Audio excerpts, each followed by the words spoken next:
Hello, Emily, my beloved daughter. How are you doing today? So, today is the 7th of September, 2019, and I thought I'd show up and be present with you and enjoy this time with you. For me, it's about creating some presence, creating some availability. It's also about allowing space for some alone time together with us, just you and me, one on one. And, I'm here.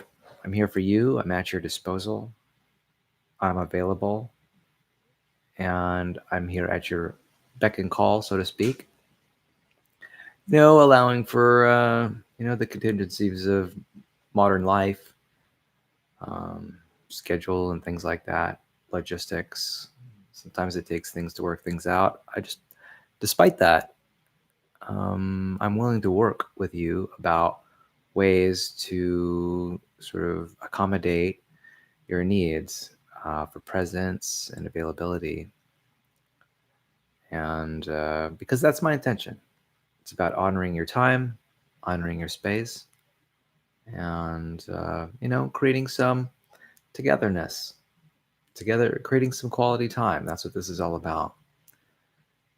And so I was considering a prompt that I heard about. If you could change one thing about your personality, how would you be different? And I really like this question right now because I've really been focused on personality and personality types. Emily, if you've ever taken the Myers Briggs MBTI, what is it called? It's like a character trait instrument, Myers Briggs personality test. Um, I'm not sure you've taken one yet. My guess is that you haven't, and that you may not for a long, long, long time. I took that test probably only about a year ago myself, back when I was 47 years old. I kind of wish I would have taken it earlier, because I think that personality test would have given me a lot more insight into what I was dealing with. um, so yeah, I've been thinking a lot about personality lately. Personality type that I've fallen into, according to the Myers-Briggs personality test, is ENFP. ENFP. And my guess is that you're not an ENFP. I think it's very apparent that I am an ENFP. ENFPs tend to be optimistic, idealistic. They tend to be champions. They tend to sort of exude and radiate positivity at times, and love ideas, and are just really energized when it comes to their relationships. Their social and emotional connections are really important to them, and they also tend to be really kind and considerate and compassionate about other people's needs and wants and desires.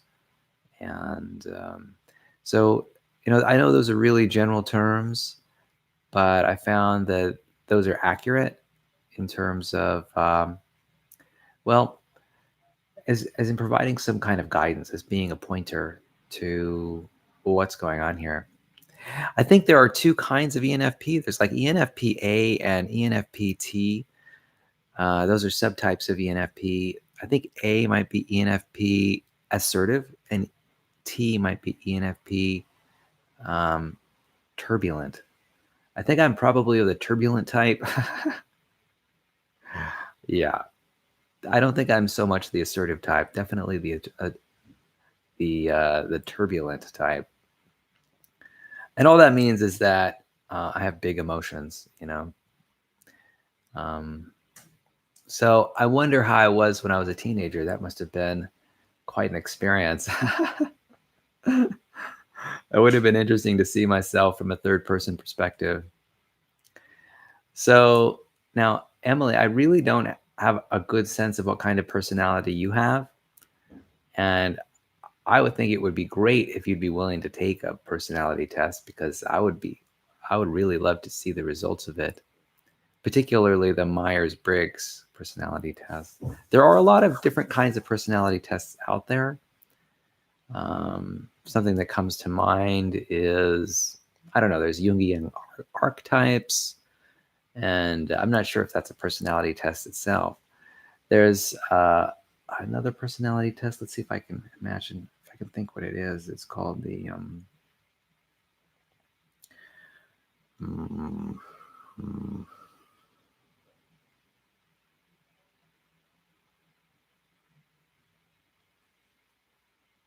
well, I'll probably think of it in due time. So let me see what I could do to answer the question. If I could change one thing about my personality, how would I be different? And I have a really clear answer to that question. It's, well, yeah, it's pretty clear to me. And here's how it is.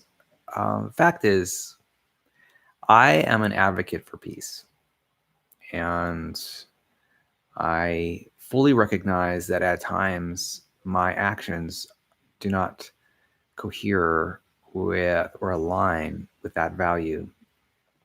My words sometimes don't align um, with peacefulness or peaceableness, and I admit it bothers me a little bit.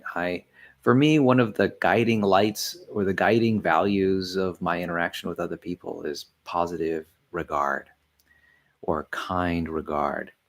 And a lot of that has to do with that regard piece is about respect.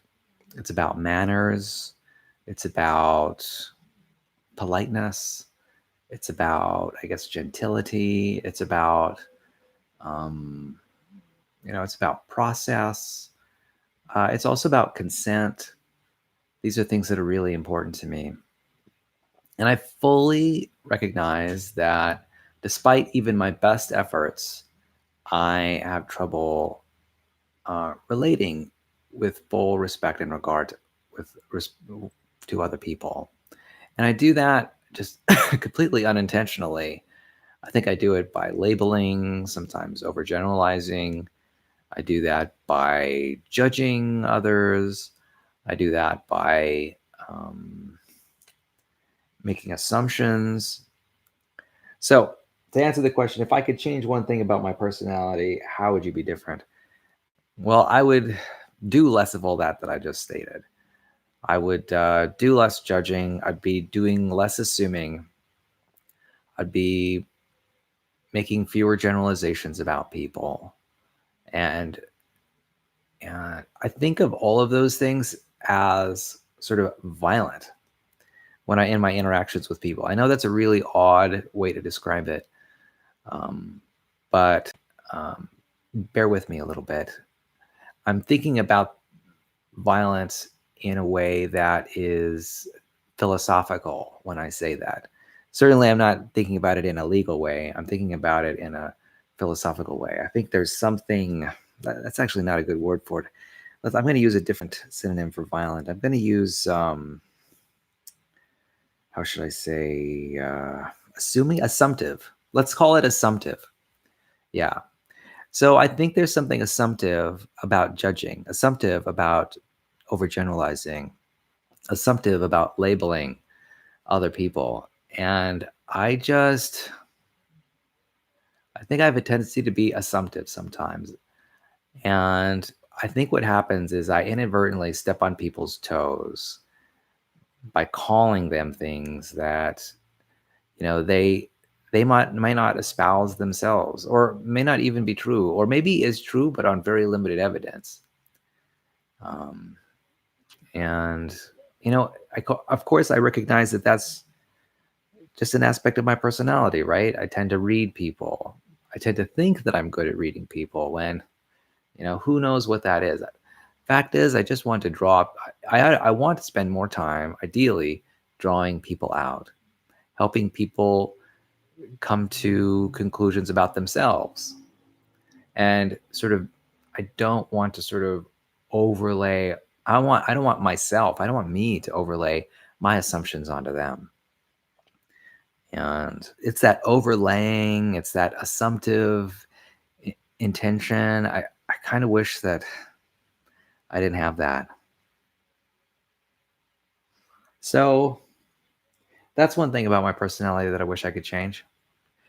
There's another thing about my personality that I wish I could change, and that is I'd like to be more, um, how should I say, when it comes to mood, I would like to be more intentional about mood.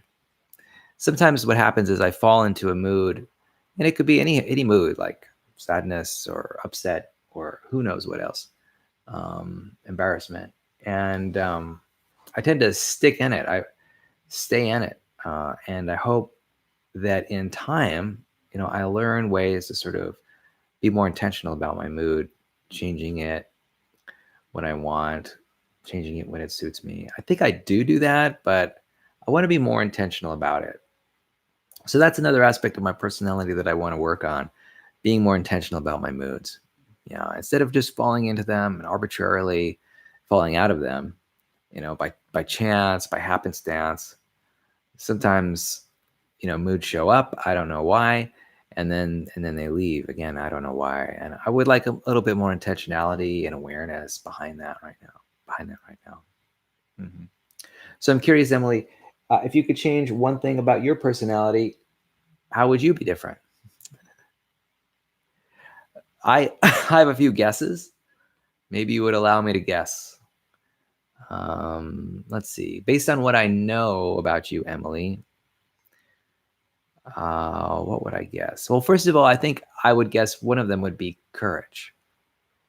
I have a feeling that um, I know that you have a real interest in authenticity and truth telling. I know that that's really important to you. That I believe you have a streak of independence and love of freedom. But I think that you might be inhibited and constrained by um, sort of sometimes in different contexts, lack of courage and lack of bravery. And I'd like to let you know that that's just an aspect of youth. It's just about being young and a little bit uncertain about your place in the world and how you fit in. And that'll go away little by little. You'll be able to make good progress on courage and bravery in the future as you grow into a young adult and then an adult and then into an adult and a middle-aged adult. So you'll make continual progress as you do that. I think that's about a maturing personality.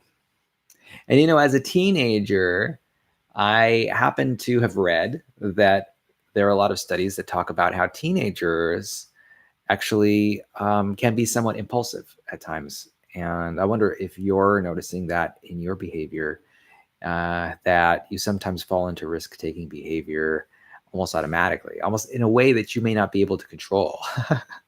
That's intentional. I think I've heard theories about human behavior and natural selection suggesting that that this aspect of growing up and maturing into an adult is really important because that's how you learn. You learn by doing things you've never done before, sort of stepping out into the forefront, into the vanguard in at times and places. And because there's learning that happens. And this learning is really helpful when it comes to development. I think human brains, I think they tend to over constrain themselves. I know as an adult, I tend to be very focused on continuing the same thing. I know it's working, right? So it's like a domino effect in the sense that I continually get positive feedback about what I'm doing, and so I really hold on to certain set of values that seem to work for me, and so I really get caught in ruts a lot as an adult. But as a teenager, I think there are certain biochemical mechanisms in the brain that give you a little leeway. They push you out of your boundaries, your comfort zone real quick, real easy. And that's great. Take advantage of that. Value that part of your maturing brain, your adolescent brain. That's really important. That's all about growing and learning and expanding yourself beyond the limits that you um, that others might have assumed that you've had, or even you yourself assume that you've had. So yeah, that's about transforming, is really what that's about. It's about transforming. It's continuous learning, growing, building yourself, becoming a more knowledgeable person, one with greater life experience. It's really an amazing asset to have an adolescent brain like that. And so press forward, Emily, press forward. And you know, and maybe give yourself a sense of allowing. Allow yourself to break the boundaries and the barriers that you had originally assumed that you had, and just allow yourself to, and be accepting of yourself as you maneuver in ways that you've never maneuvered before. These new behaviors are all about change, and adapting to change. And there's something really beneficial about what's going on in your mind right now. And, just learn to appreciate this ability to step out into the world like you haven't stepped out before. Because, as you become more of an adult, what happens is those constraints become stronger. And I know and in fact, courage and daring are things that I long for. I long for that. I long to have more courage and daring. And it's not easy for me to step out, not easy for an adult to step out and do those things. So, this is one of the wonderful things about youth, is your experimental tendencies. And I'm sure, as a bright young woman yourself, you've got loads of impulses about experimenting in the world in a lot of different ways. And I'm sure you're just exploding all over the place, thundering and earthquaking in your social spheres, in your physical spheres. Yeah. And so, wow. I mean, I could just imagine some of the amazing things that you're doing right now in terms of growing and widening and maturing. Wow. It really is an amazing time in your life. And at least I'm glad to sort of know about when it's taking place, and sort of where it's taking place. It's taking place in Southern California. That's right. In that vicinity, it's taking place. I'm glad to know it. Yes, so far it's successful. You're still alive and thriving, and so I'm glad for that. At least I assume you're still alive. At least I can make those assumptions, right? So that's great. That's good to know. So let's see. What else would I like to speak about?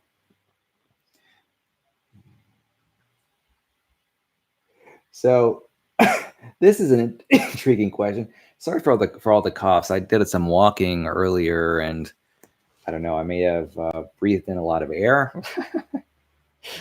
I'm not sure. I might need a drink of water or something a little later on to hydrate myself a little bit. I did have a cup of coffee today, so there you go, right?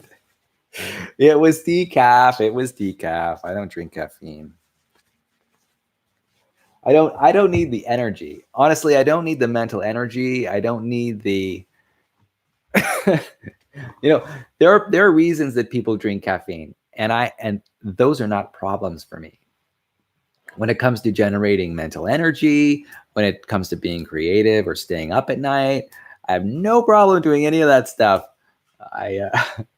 If people want more enjoyment or more optimism, they have a cup of coffee and they feel energized. I have no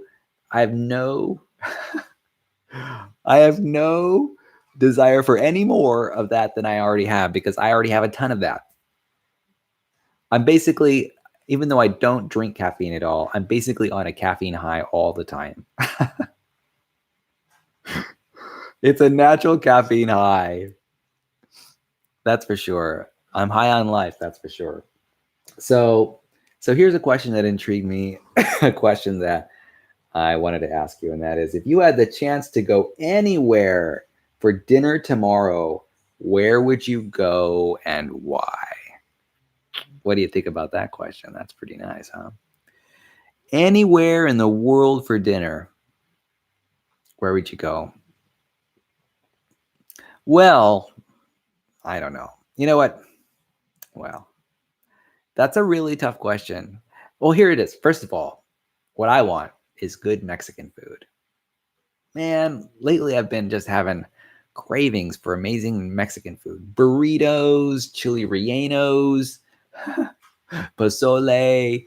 Um, yeah, let me tell you, some sopapillas.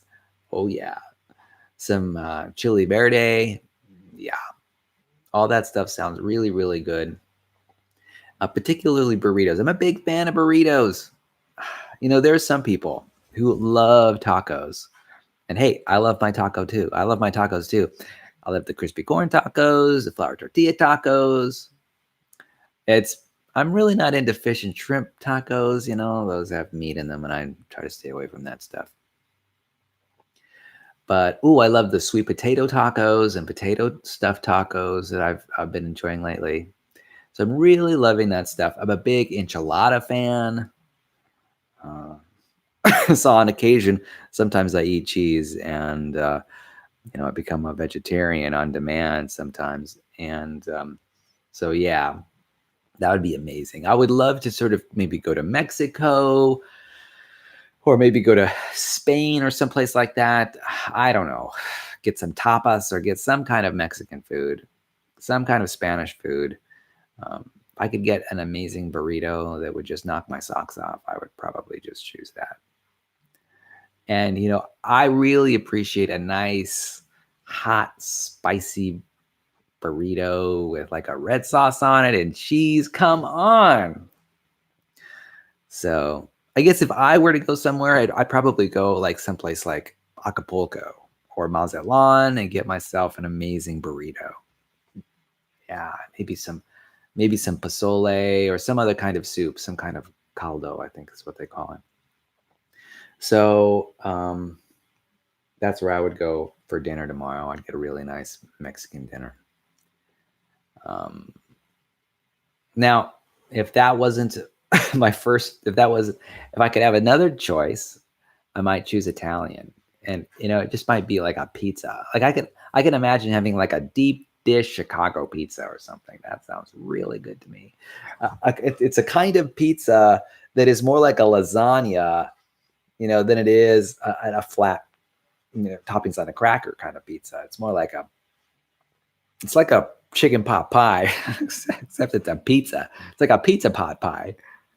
Yeah, I could really get into that with two crusts, right? I could imagine like a lower crust and a crispy top crust with like this really rich tomatoey and cheesy gooey stuff inside, right? Maybe some potatoes, a potato pizza with cheese. Oh yeah, and veggies like onions and tomatoes and garlic, parmesan, mozzarella. Poof. Oh yeah, and then maybe some kind of um, uh, bread topping. Bread second crust on top.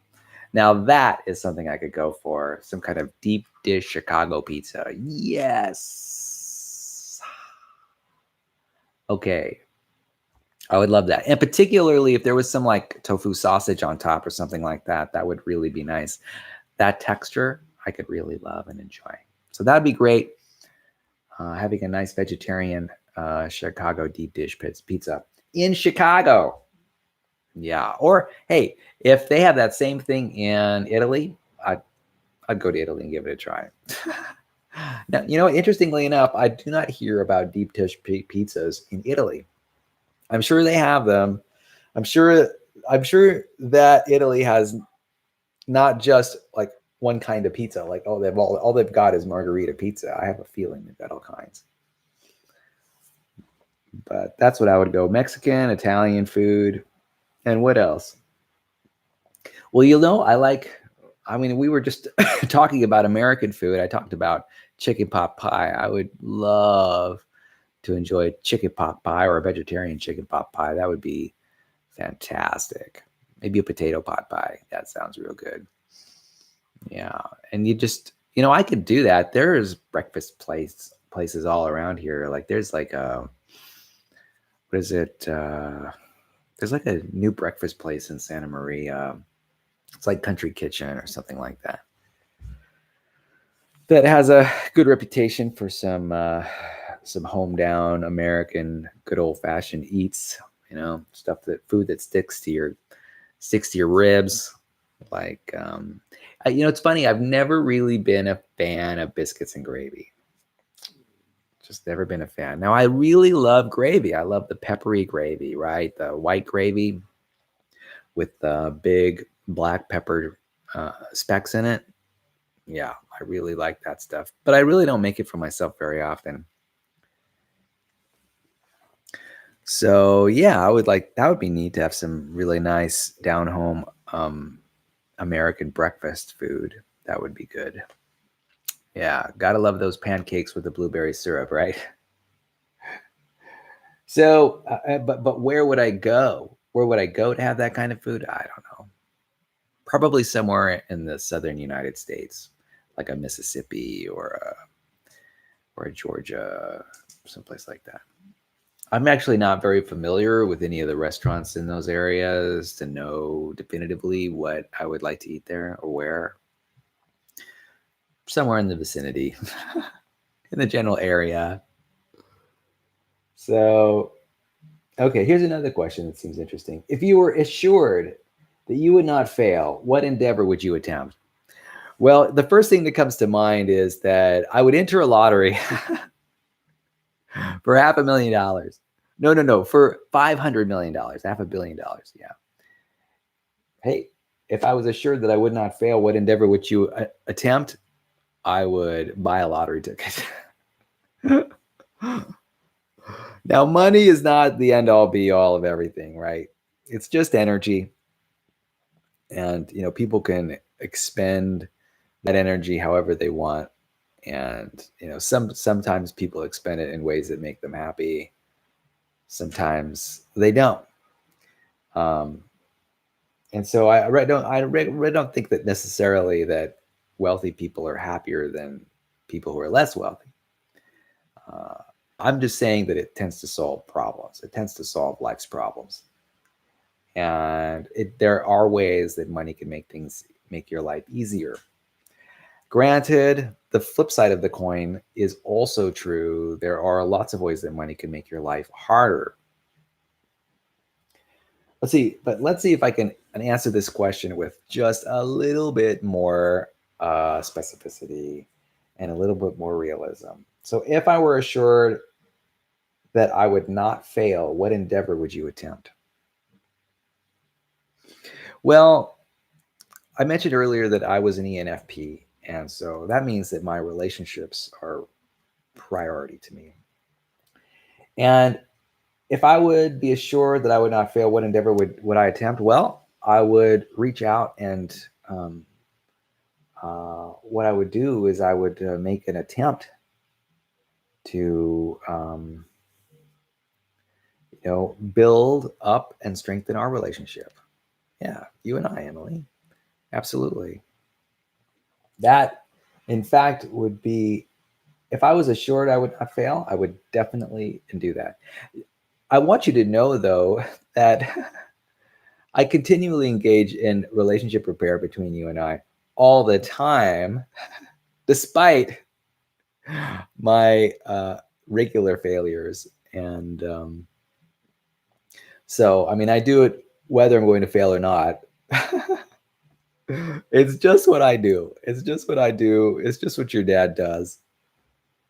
So what I would do is I would make a rescue attempt on about our relationship. That would be something. In fact, I would just try to draw in a more generalized sense. I would try to make all my relationships with all the people I know closer. If I was assured I would not fail, that's what endeavor that I would attempt. The thing about that is it's not always particularly clear about what to do, how to do it, right? How to make an overture at relationship repair. It's not necessarily an easy thing to do. And so anyway, okay, so next question. If I could be any celebrity, who would you want to become and why? That's an interesting question.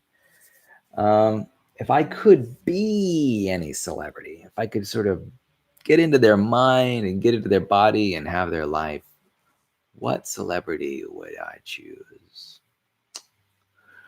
Well, what celebrity would I choose? What celebrity? You know, I admire so many celebrities. There's not one that necessarily pops into mind about who I would want to become myself. Personally, I would like to stay myself and maybe just take their place.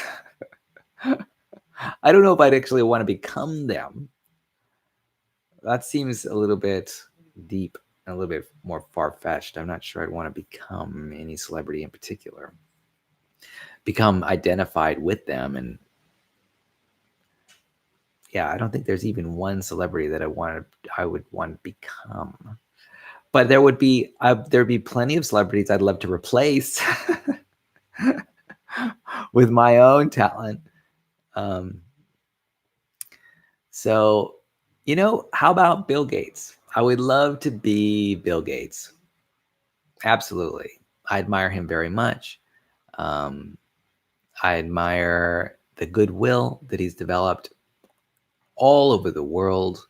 I admire him for the fact that he sort of pulled together almost an entire revolution through his company, Microsoft.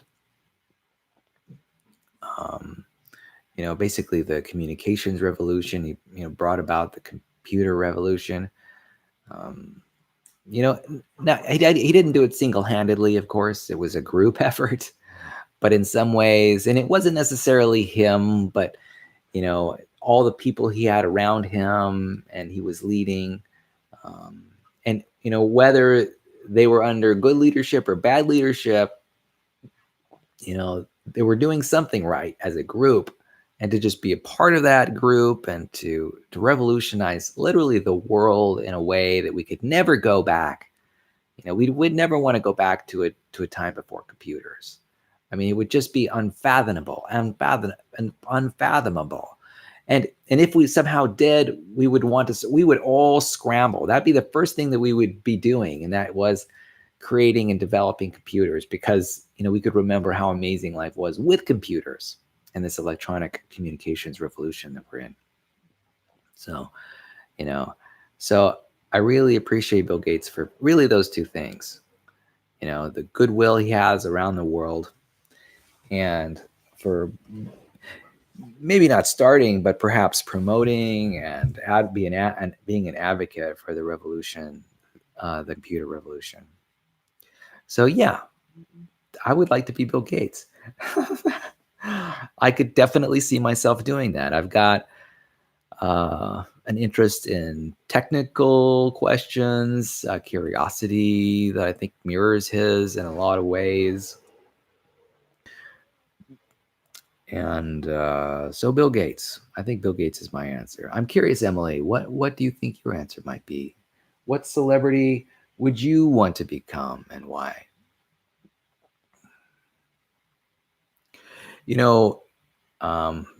Because you're so young, my guess is you may not have a real clue. I have a feeling that your interest is not in necessarily duplicating the success of anybody else, but perhaps being a trailblazer yourself and, making your way in the world and making your way in a world that is true to you, true to your inner self and the things that are important to you, things that you find valuable, things that you find meaningful. I think that is probably your main interest. My guess is that you don't want what other people have necessarily.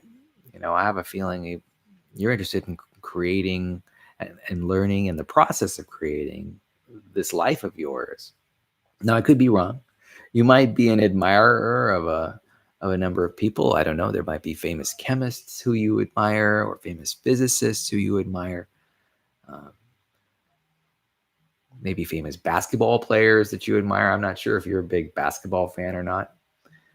Um, Perhaps there are athletes that you admire very much.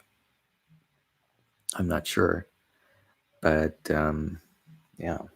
So here's another question. If you won $1 million in the lottery, how would you spend it? Whoa. This is a really popular question. And I think it's popular because, it's a question about freedom. What would you do if you had no financial constraints? Now, winning $1 million, let me tell you something about $1 million. That's not a lot of money. I'm interested in, I would be interested in, say, buying a house in Santa Barbara, California, for example. I probably could not buy 50% of the houses in Santa Barbara with just $1 million. That's not even acquiring a house, not even just one house. Now, I could certainly go into other places in the United States, say rural America, and I could probably buy 10 houses for $1 million, but who wants to live in rural America? I'm just kidding, of course. There's a lot of wonderful things about being out in the middle of nowhere. That's just not for me, really. I'd rather live in a big city. It's just my personality, my penchant. I like to be around people. Okay, there are other people who love that old-fashioned idea of striking out and being on your own and having a house on the hilltop and being surrounded by 50 acres of farmland. And a lot of people get off on that. They really love that idea. I could not think of any worse existence for me. That would not be good. I would go nuts. In an environment like that, just completely isolated from the world, like a wealthy person who lives out in the middle of Wyoming in a giant 100-acre ranch. There's some people who really love that stuff. And I would just die of boredom. I would be surfing the internet. I'd be surfing the internet day in and day out on that ranch. I'm serious. I'd be trying to connect with other people on Facebook. I wouldn't necessarily be out among the, out there caring for the cattle. And not if I had $1 million. I'd pay someone to care for the cattle and take care of the horses and water the sheep, shear the sheep. Yeah, it's just not the life for me. I recognize that that's an important set of values. I remember Manifest Destiny, sort of the birth of our nation. There are values of independence that are just romanticized in sort of American culture. And I appreciate that. I love that. That's great. That's important for a lot of people. And in a lot of ways, that value is, it's about being survival and fit, and capable and strong and resilient in the face of difficulty, right? In the face of winter storms and the wilderness, and being able to protect yourself and your loved ones, and that sort of Wild West country mentality, right? And I love that too. I fall for the romance of that all the time. And I also admit that that's not something that I want to do. I get it. It's romantic. House on the hill, all by itself. It's not for me. It's romantic for a lot of people. Yeah, I'm going to get my cowboy hat and wear my cowboy boots. And I'm going to go out there and paint the barn, and I'm going to go lift some hay, and going to go milk the cows all by myself. I'm going to have cowhands that work the fields, work the animals. Cowboys, they're going to have their own houses, and they're going to go out and drive the cattle 1,000 miles across the country, and they are going to eat beans by the campfire at nighttime and play the harmonica. Sorry. I'm just not into it. I'm sorry. Here's why. For me, I value connection. For me, it's about friends. It's about the social connection, the emotional connection with others. It's about working collaboratively with others. I'm all about um, groups of people working together, hand in hand, shoulder to shoulder, creating something great. Working together cooperatively, coming up with solutions to problems. I'm interested in developing leaders and expertise and skills and learning in groups. For me, it's about the dynamicism. It's about about group dynamics and working around people. For me, people are valuable. I think, in my view, every good thing that I have comes from other people. I didn't build this house. I didn't build my car. I didn't build my microwave oven. I didn't plant the banana that I ate for breakfast. For me, it's about the cooperative effort of people, working together. It's that teamwork that matters to me, in a cohesive group, in that tribe. I have a feeling I'm always looking out for my tribe, being caring and considerate of my tribal members. Doing my best to integrate my behavior and activities with other members of the tribe, and bringing out the best in everyone, and making sure that everyone survives and thrives and grows and learns skills, and that's what my life is all about. It's about the tribe. It's not being a loner, like a lone wolf, independent,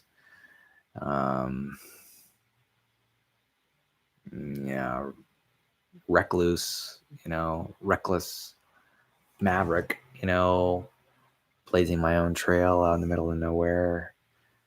It's not about, trekking out by myself to the South Pole and reaching the South Pole, or it's not even about just going to Mount Everest and climbing Mount Everest in a small team. Although that it could be that, I'm interested in larger questions about that relate to the planet, survival, and meaning and purpose, and the group as a whole. Yeah, so I'd much rather be involved in city life and be integrated into that city life as some sort of important element or gear or whatever it is. Working towards some higher goal. That's definitely my interest. So now I haven't sort of answered the question yet. I've been on this question for the last 15 minutes and haven't answered it yet. So if I won $1 million in the lottery, how would I spend it? Well, I'll just be honest. I'd probably move to Santa Barbara, probably buy a nice house by the beach. Then I'd probably enroll at the local university, probably enroll in like a PhD program for psychology. And I'd just go to college. That's what I would do. I would just go to classes full time. I probably would not work. And I'd probably become a clinical psychologist or something similar, after I got my PhD in psychology. I'd probably do that. I mean, realistically, that's what I would do. If someone dropped $1 million in my pocket today, that's precisely what I would do. I'd probably also buy like an RV, like a recreational vehicle, and I would like during the summer vacations, spring vacation, fall vacation, I would just winter vacation, I just go on trips. I'd probably just drive out to New York City or Florida or somewhere. Maybe go to drive down to Mexico and through Latin America, Central America, South America. I wouldn't even necessarily have to travel to places like Europe or Asia or Africa or any place like that. I'm very happy just exploring the two continents that are available here or nearby. Um, yeah, that's probably what I would do. I'd probably just live in Santa Barbara, have a nice looking place. Maybe I'd have a swimming pool, beautiful garden, beautiful landscaping. That would be nice. Really awesome landscaping. Next to the beach would be amazing. I would love that. Right next to the beach. So I could play volleyball or maybe learn to surf or do some stand-up paddleboarding and it would be in the rather busy part of town. It would be where the downtown area is, so I could just walk on out the door and hit the streets and hit a few nightclubs or something like that to go dancing or go out to eat. Simple things like that. And then during the daytime, I'd just go to school. I'd spend a lot of time in class. I'd probably just take 12 credit hours of classes. I'd probably maybe I'd get some tutors to help me out with some subject areas that I was having trouble in and make sure that I was doing well in my classes. I'd probably just be extra focused, probably spend a lot of time in the library doing research, learning about psychology. I'd probably be taking other classes like photography. I'd probably really indulge in my habit and my interest in photography. I'd probably, who knows, maybe acquire a nice studio and take some photographs or go out more often and do some urban photography and just bring my photographs. Maybe I would, if I had enough money, I'd probably show my photographs in an art gallery, and I wouldn't even have to have anyone buy photographs, but I think that would be kind of nice to show my work and talk about it and sort of talk about what I appreciate and enjoy about my photography work. I could also travel in my RV to various places and take photographs. So, if I had $1 million, that's precisely what I do. I would do nothing less than that. That's what I would do. So, Emily, I'm curious, what would you do if you had $1 million? What would you do? I have no idea what you would do. And my guess is that you may not have any idea what you would do either. And that's totally okay. Like I mentioned, you're probably, you're young. You just don't have any clear ideas about what you want, what you're good at, what you enjoy. I get it. You're still figuring out what you want in the world and you're just not sure. It's called ambivalence. Ambivalence is a big part of being a human being. Half the time we don't know what we want. And even when we do know what we want, we don't know how to get it. Just don't have a clue. And,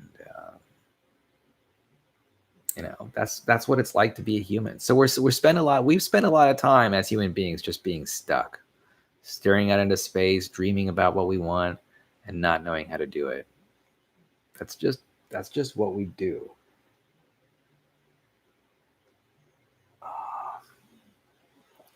And it's just what being a human being is all about. There's a lot of uncertainty about it being a human being. In fact, that's why certainty is such a big deal for a lot of people. That's why I have problems in my own personality in terms of judging others and labeling others, and overgeneralizing about others. It's because I want certainty. I want to know what's going on in other people, and I want to know now. I want to know fast because that gives me a sense of peace, like a sense of knowing what's going on. I'm grasping. I'm continuously grasping about what other people's motivations are for doing stuff, why, so that I can, it's basically about getting to know my social world and being connected with the world. I mean, in a way, I have to make these assumptions in order to move forward, right? In order to make decisions, I have to assume that people like stuff or don't like stuff, and then make requests, calibrated with that understanding. And it's just the way of the world. Human beings crave certainty in a world where there's so much uncertainty. I mean, there's a lot of uncertainty. There's political uncertainty, economic uncertainty. There's natural uncertainty. There's a lot of climate change, things going on right now with our climate, and things are a lot different than they were. And we're just sort of, I don't know, trying to understand the world right now. And the fact is, the world is rather inscrutable. The universe is inscrutable. There's no theory of everything that exists in the realms of physics and chemistry and biology. And so we're still learning about what causes cancer and Alzheimer's and all these other diseases. Why people even die. I mean, it's just not clear why any of this happens. And so, we live in a world that's got lots of uncertainty. We do stuff and we're not sure that it helps. It might help in some respects, but it might hurt in other respects that we don't anticipate. And, that's just part of what it is to be alive. So, Emily, when you say, I'm guessing you probably have no idea what you would do with $1 million. Hey, I feel you. I feel lucky to have pinned down a few things that I enjoy doing. And, that's something that you can look forward to in time. You might already have a general sense, like you're not good at math or science. Who knows? I think you might have even just told me that like a year or so ago. So you might be interested in reading and writing and artistic creation and expression. Maybe you're an artist. Maybe your creativity is your strong point. I know creativity is a real strong point for me. So maybe you got that part of my genetic makeup, and that would be wonderful if you did. So, don't sweat it if you don't know what you'd do with $1 million. A lot of people don't know what they would do with $1 million, and it really just sits in their bank account, and they kind of spend it here and there on one thing or another. And yeah, I get it. I remember hearing these stories about people who, they're savers, right? And so maybe they work in a supermarket as a cashier for 30, 40 years, and they save pretty much all the money that they make just because they're just so frugal. And so by the end of their career, like 40 years down the road, they die and they've got like $25 million that they're able to donate to charity. Or at least their estate donates to charity. Whoever is the executor of their estate donates like $10 million. And these are people in the same place. They're in the same position. Like, okay, I've got $1 million in the bank. What do I do with it? I have no idea. A lot of people are like that. And, I could see myself not being in that position because I love to spend money. And